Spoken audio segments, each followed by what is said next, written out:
The UFC 328 main event has been announced. Khamzat Chimaev versus Sean Strickland is going down May 9th. I'm going to break down this fight and what this means for Imavov. But before I do that, please hit that sub and like button, and I do appreciate you doing that. Now, I'm not surprised with this matchup. I felt like this was likely where the UFC was going to go for Chimaev's next fight. And of course, Nasruddin Imavov was there and no doubt is the most deserving of a title shot. But let me just say, I do like this fight. I can't even lie to you. I do like this fight over the Imavov fight. And of all the recent bookings by the UFC where we just went, well, that's probably not the right guy. I just don't see any criticism with this one. And you know that's what the average UFC fan loves to do, but there is more interest with this fight. The difference with this one is people are actually saying book Strickland. It's probably the better fight. So in yet another case of merit versus appeal, the more fan appealing fight is the fight to make this time around. You're just getting more hype and the better fight. And not that Strickland shouldn't be fighting for a title. I just feel like Imavov deserves a crack at it right now because now that Strickland and Chimaev are booked, Imavov's going to need a fight again. And if he loses that next fight, then he's got one less title shot. Same thing happened to Sean Brady last year. You could have gave him that title shot against JDM, but of course, pound for pound number one decided to move up, and Sean Brady had to fight again. He wound up losing to Morales, and the following week, he went from ranked number one contender to ranked 8th.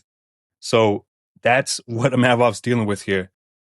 And also, Strickland already lost 2 title fights, and he just beat Anthony Hernandez, who I said before wasn't a real title contender, but he did get the finish, which makes a huge difference in a toss-up of matchmaking with the UFC.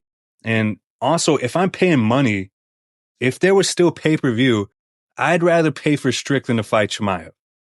I'd rather watch that press conference. I mean, let's just imagine the face-off.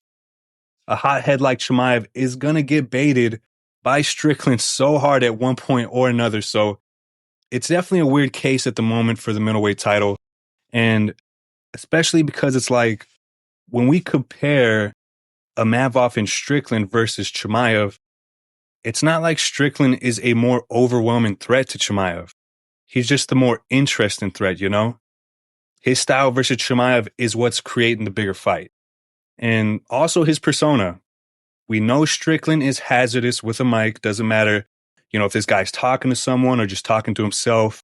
Strickland will always bring more people in to watch a fight. Strickland makes me and you pay more attention. You know, I see him way more. He gets clipped and reposted like crazy, especially on fight week. Pair that up with a short-tempered Chimaev. That's matchmaking gold.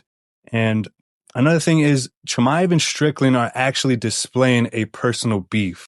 Unlike Imavov, who is respectful to Chimaev.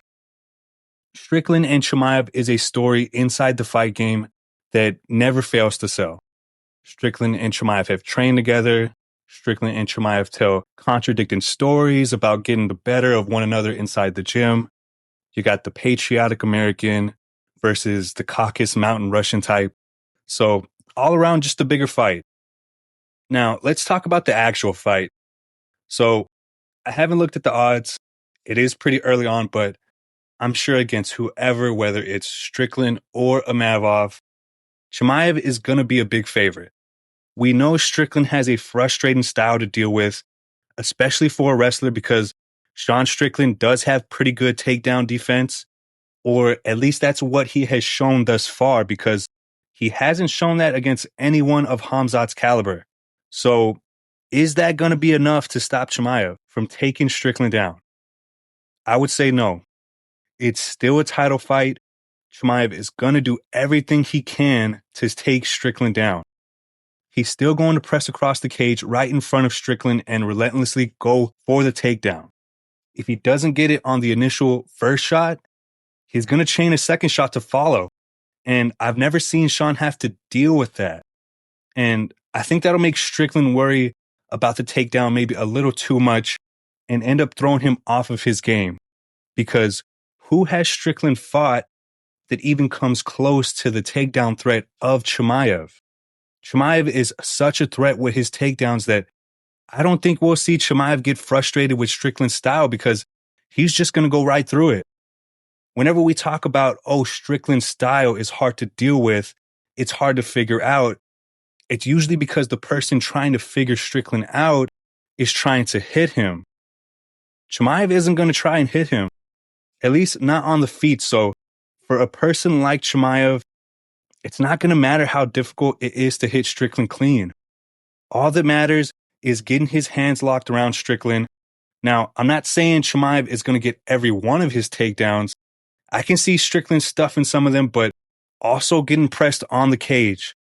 And then that's where Chimaev is going to work to get his takedowns.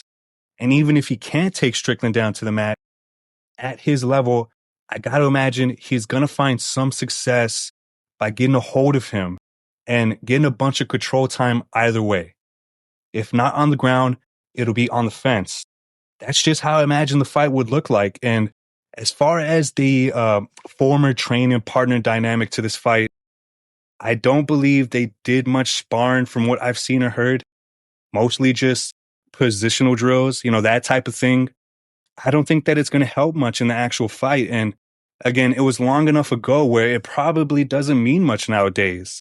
Those sessions were when Khamzat was still a welterweight around the time before he fought Kevin Holland. Since then, look at what he's done. Look at the size he's put on. I just don't think he's going to be able to stop what Khamzat wants to do.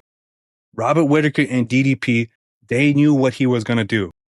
Whittaker walked away with a broken jaw, and DDP got controlled for 22 or 23 minutes, whatever it was. I do think that Sean is going to do better against Khamzat than those two, but I don't see even Sean Strickland with his weird jab and teep style keeping it on the feet with Khamzat. And that to me is his only real path to victory. I actually wonder what the over-under lines are going to look like on the takedowns for Chimaev. That would be interesting to see. But besides that, let's get on to Imavov. Imavov, he didn't get the title shot, and he's not getting overlooked. Like I said, Strickland just has more hype with Chimaev. It feels like the better fight, really the best fight when you lay out all the other options at middleweight. We know Imavov has done enough for a title shot, but I feel like another part of this is who really wants to see Imavov as the champ? Besides the French market, who is really talking about Imavov? It just feels like the UFC is trying to avoid shit like that. They don't want a champ that nobody would talk about, someone that isn't marketable. Examples like Lerone and Movzar with Diego getting the title shot. Even actual champions like Bilal. Bilal had to fight until the UFC was left with really no choice. They threw Colby in there before Bilal because they didn't view Bilal as a marketable champion. So when Strickland won the way he did against Hernandez, everyone kind of knew Strickland was up in the air for the next title shot.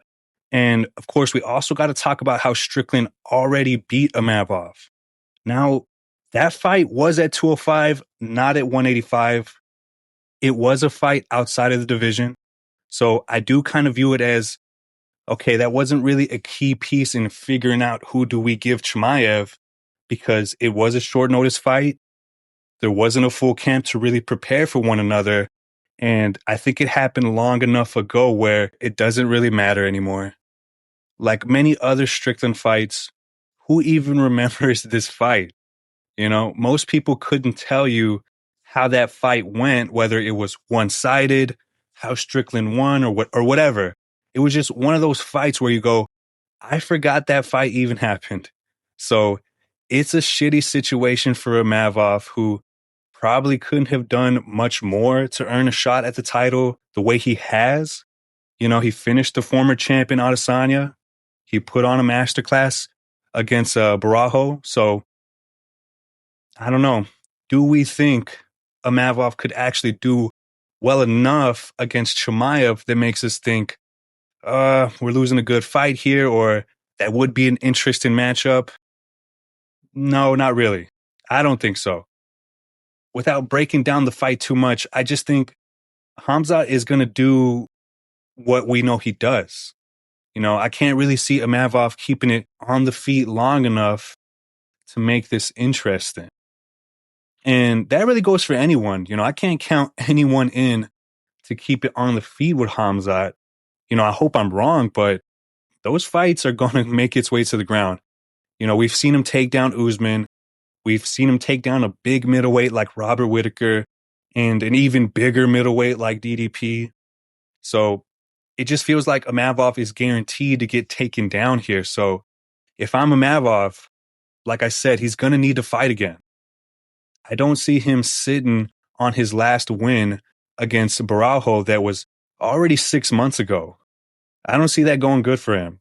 If I'm Imavov, I'm looking for another fight shortly after this Khamzat and Strickland fight. I think the fight that would make the most sense and the most sense for both fighters is DDP and Imavov. Both guys are pretty much just one fight away from the next title shot. DDP was looking to fight Brendan Allen at 327, but couldn't make it due to an injury.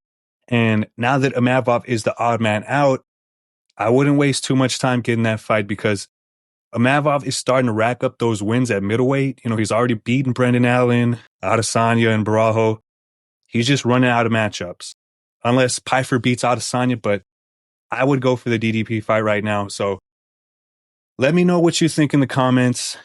Please hit the sub and like button. And if you like this video, check some of my other videos out. Thank you so much, and bye.